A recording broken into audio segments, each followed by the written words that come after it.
Olá pessoal, tudo bem? Bom dia, boa tarde, boa noite para você que acompanha a nossa disciplina de Termodinâmica aplicada à Engenharia Química 2. E na nossa aula de hoje nós vamos discutir aí os conceitos de fugacidade, atividade e a relação deles com o cálculo aí de potencial químico. Essa aula aí é a parte teórica talvez mais relevante que a gente tem aqui na disciplina, porque ela vai possibilitar que a gente consiga resolver aquele critério básico de equilíbrio que a gente tinha visto na aula passada.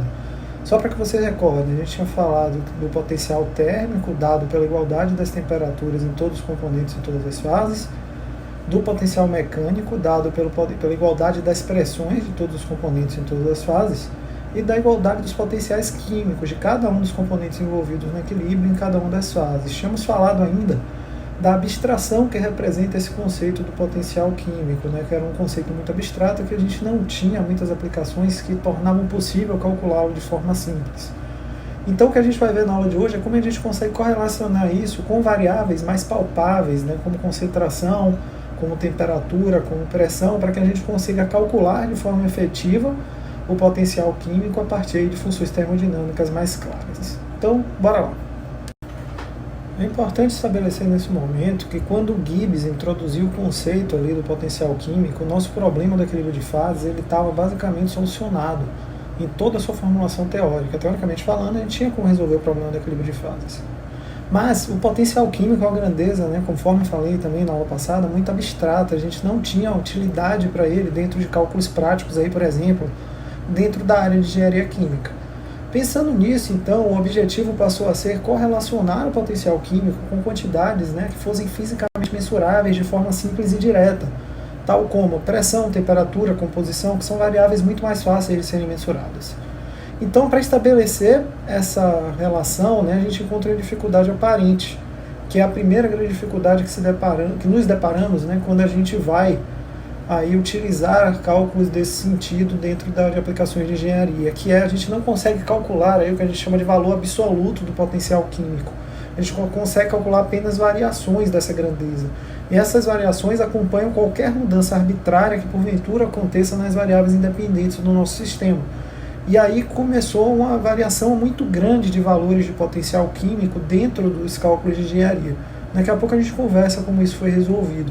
Mas é muito importante que vocês entendam nesse momento que a gente só consegue calcular para o potencial químico variações.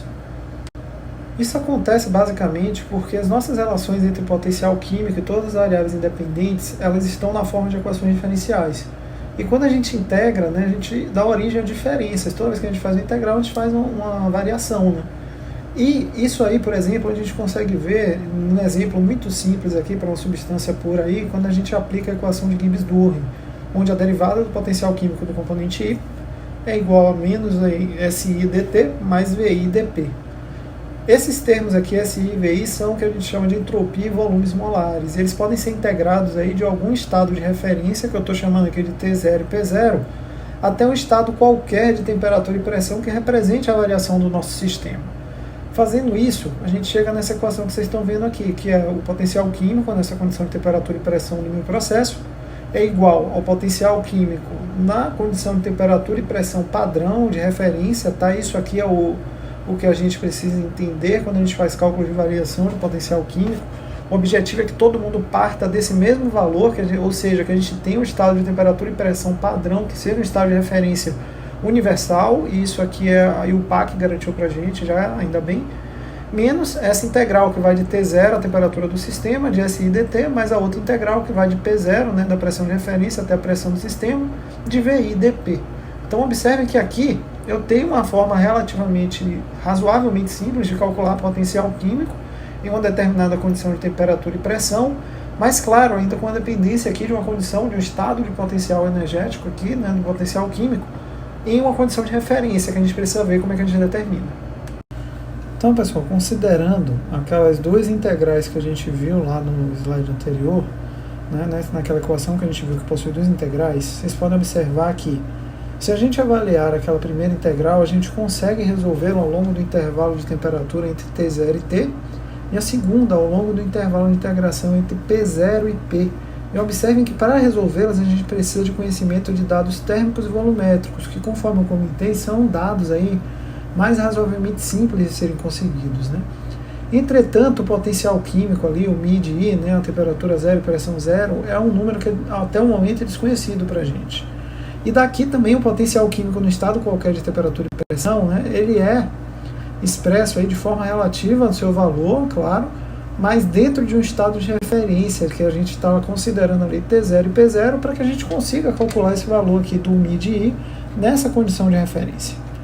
Com base nisso e com base na nossa inabilidade de computar valores absolutos aí do potencial químico, foram introduzidos o que a gente chama de estado de referência, que também é comumente chamado de estado padrão. Os estados de referências, eles introduzem uma constante nas equações, porque a partir do momento que eu fixei essa condição de temperatura padrão, pressão padrão para todos os componentes, está fixo, está resolvido o meu problema, né? Mas o valor dessa constante ela não precisa ser necessariamente conhecida, porque uma vez que eu calculo uma variação no potencial químico dentro do meu sistema, né, esse estado aqui já vai ser cancelado, né, desde que eu calcule um delta para esse valor em si. Dessa forma, com o intuito de que a gente consiga realizar cálculos úteis, né, com essas equações aí de potencial químico, a gente precisa expressar o potencial químico em termos de uma função auxiliar que possa facilmente ser identificada com a realidade física. Essa função ela foi desenvolvida por Lewis e ela é conhecida como fugacidade. É daí que surge o termo fugacidade. Lewis considerou primeiro o potencial químico para um gás ideal puro e depois ele generalizou essa consideração para todo e qualquer sistema. Então, o que a gente vai fazer? A gente vai partir da equação, que é a derivada do potencial químico do componente I é igual a menos S de I dt, mais VI dP. E, partindo dessa consideração, a gente pode assumir que a derivada do potencial químico de I com a pressão e a temperatura constante é igual ao volume parcial molar do componente I.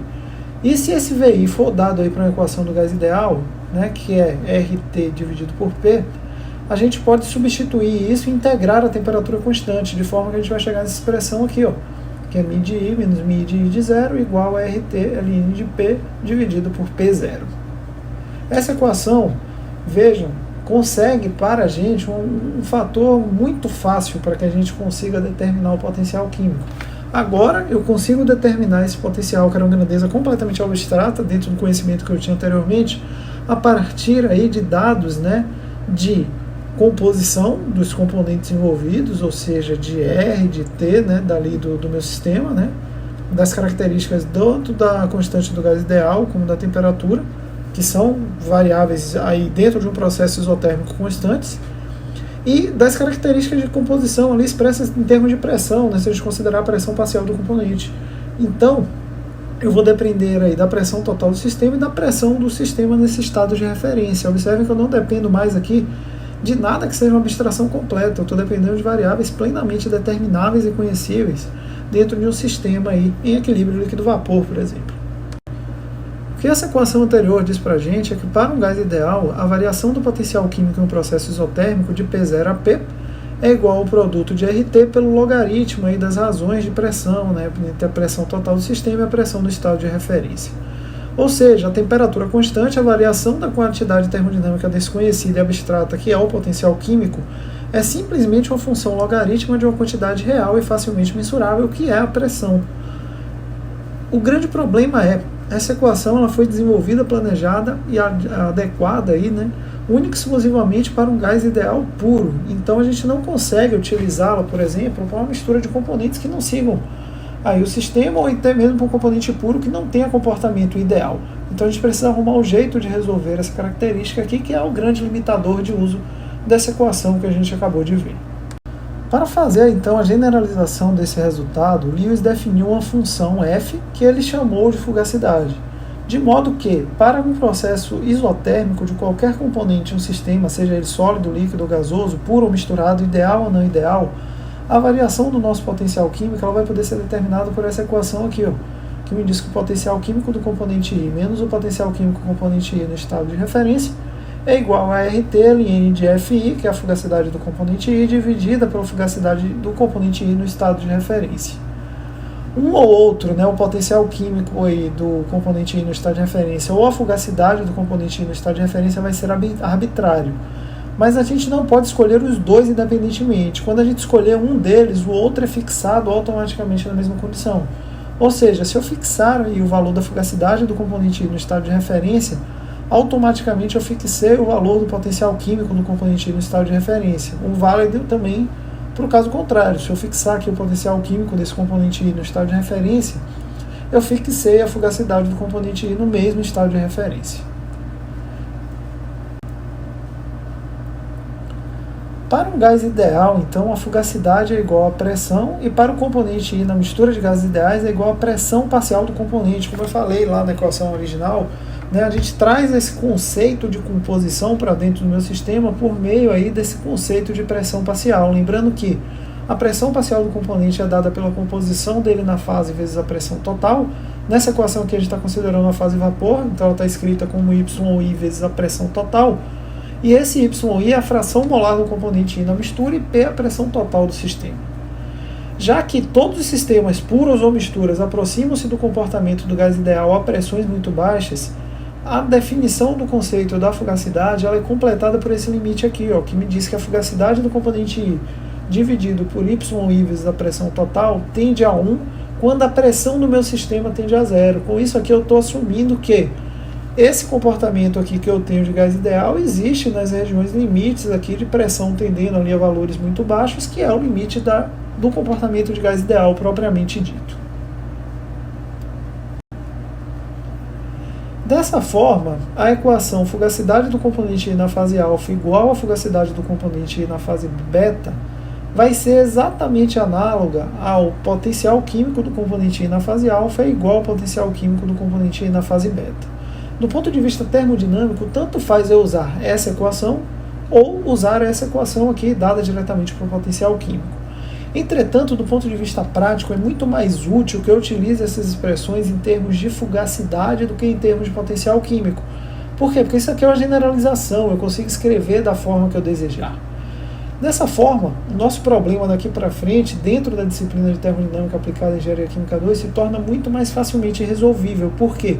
Porque agora basta que eu estabeleça relações entre fugacidade de um dos nossos componentes e quantidades físicas mensuráveis, seja ela temperatura, pressão, composição, e eu consigo, assim, determinar se o sistema está em equilíbrio ou não.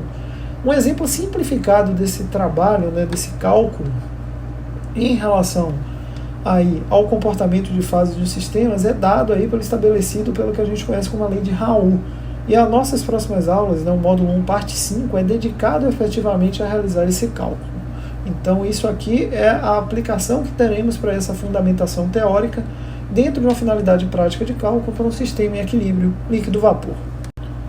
Sendo assim, pessoal, era isso que a gente tinha para a aula de hoje. Aqui está a minha relação de contato, caso alguém tenha alguma dúvida relacionada a esse material. É muito importante que vocês tenham plena atenção e pleno entendimento desse conteúdo. A gente vai usar isso ao longo de todo o resto da nossa disciplina. Disponibilizei aqui alguns exemplos de aplicação da lei de Raoult no nosso canal. Resolvi a lei de Raoult com auxílio computacional utilizando 2 softwares distintos. As aulas também já estão disponibilizadas. A gente resolveu utilizando o Microsoft Excel e os resolvemos usando o software MATLAB aí para cálculos de diagrama do tipo PXY e TXY. Vocês também já têm vídeos aí liberados que apresentam estudos de como a gente consegue interpretar esses gráficos de PXY e TXY, que é uma etapa muito importante nos desenvolvimentos relacionados à nossa disciplina. Então, sugiro fortemente que assistam essas aulas e a gente se encontra então na nossa próxima aula da disciplina. Até lá!